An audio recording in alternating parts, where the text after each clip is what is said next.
Chapter 15. Will rode Tug slowly through the crowded fairground that had been set up outside the castle walls. All the villagers and inhabitants of the castle itself seemed to be out, and he had to ride carefully to ensure that Tug didn't step on somebody's foot. It was harvest day, the day when all the crops had been gathered and stored for the winter months ahead.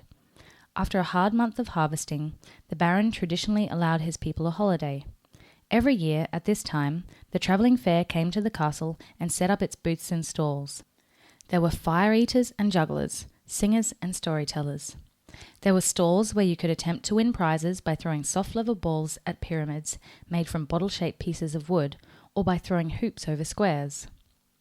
Will sometimes thought that the squares were perhaps just a little larger than the hoops that one was given to throw, and he had never actually seen anyone win one of the prizes. But it was all fun, and the Baron paid for it from his own purse. Right now, however, Will was not concerned with the fair and its attractions. There would be time later in the day for that. At the moment, he was on his way to meet his former wardmates. By tradition, all the craft masters gave their apprentices the day off on harvest day, even though they had taken no part in the actual harvest themselves. Will had been wondering for weeks whether or not Holt would conform to the practice. The ranger seemed to take no notice of tradition, and he had his own way of doing things. But 2 nights before, his anxiety had been settled. Holt had gruffly told him that he could have the holiday, adding that he would probably forget everything that he had learned in the past 3 months.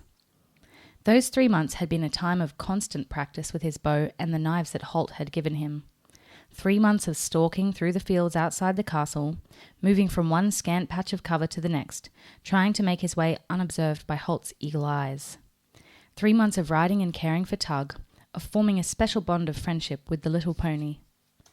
That, he thought, had been the most enjoyable part of it all. Now he was ready for a holiday and ready to enjoy himself a little. Even the thought that Horace would be there couldn't dim the pleasure. Maybe, he thought, a few months' hard training in battle school had changed Horace's aggressive manner a little. It was Jenny who had arranged the meeting for the holiday, encouraging the others to join her with the promise of a batch of fresh mince pies that she would bring from the kitchen. She was already one of Master Chubb's prize pupils, and he boasted of her artistry to anyone who would listen, giving suitable emphasis to the vital role his training had played in developing her skill, of course. Will's stomach growled with pleasure at the thought of those pies. He was starving, since he had intentionally gone without breakfast so as to leave room for them. Jenny's pies were already a byword in Castle Redmont. He had arrived at the meeting point early, so he dismounted and led Tug into the shade of an apple tree. The little pony craned his head and looked wistfully at the apples on the branches, well out of his reach. Will grinned at him and scrambled quickly up the tree, picking an apple and handing it to the pony. "That's all you get," he said. "You know what Holt says about eating too much."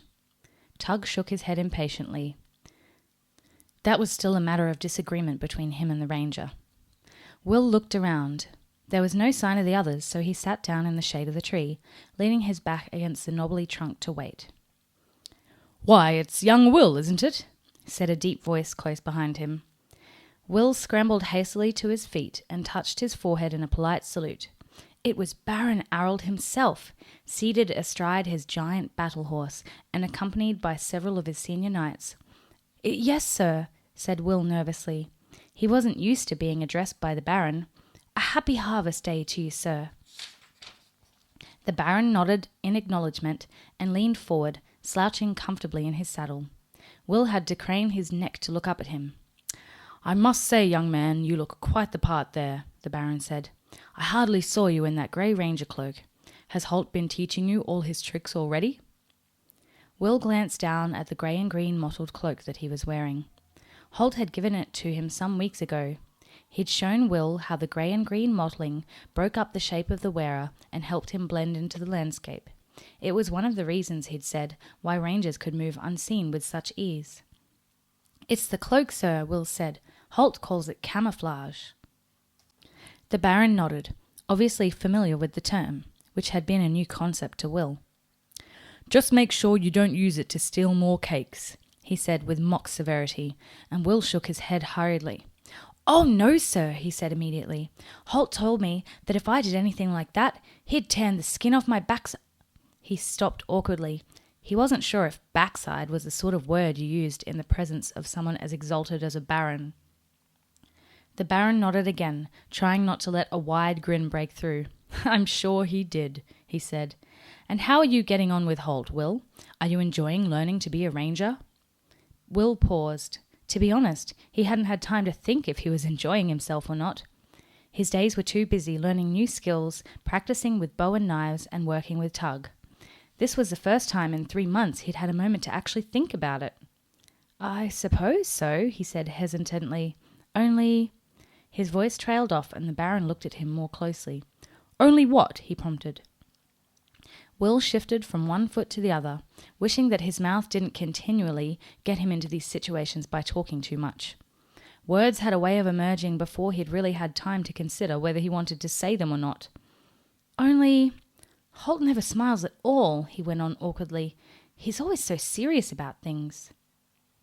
He had the impression that the Baron was suppressing another grin. "Well," said Baron Arold, "being a ranger is serious business, you know. I'm sure Holt has impressed that on you." "All the time," Will said ruefully, and this time the Baron couldn't help smiling. "Just pay attention to what he tells you, youngster," he said. "You're learning a very important job there." "Yes, sir." Will was a little surprised to realize that he did agree with the Baron. Baron Arold reached forward to gather up his reins. On an impulse, before the nobleman could ride away, Will stepped forward. Excuse me, sir," he said hesitantly, and the Baron turned back to him. "Yes, Will?" he asked. Will shuffled his feet again, then went on. "Sir, remember when our armies fought Morgorath?" Baron Arold's cheerful face was clouded by a thoughtful frown. "I'll not forget that in a hurry, boy," he said. "What about it?"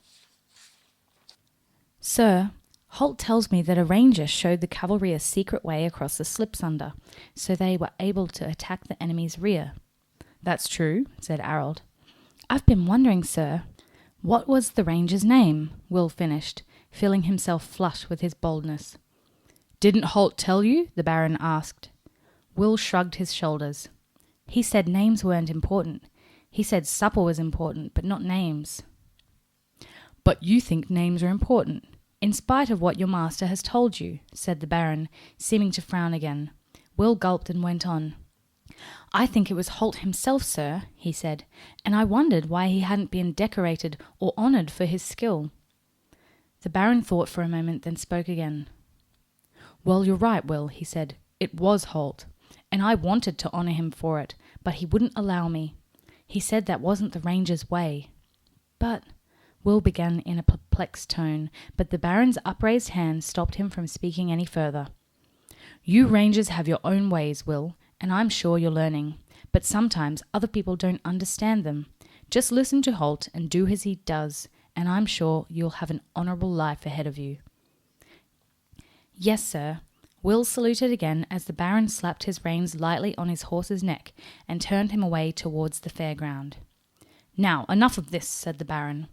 "We can't chatter all day. I'm off to the fair. Maybe this year I'll get a hoop over one of those damned squares."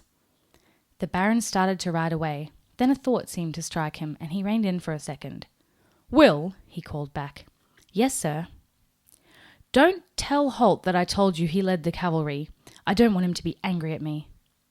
"Yes, sir," Will said with a grin. As the Baron rode off, he settled back down to wait for his friends.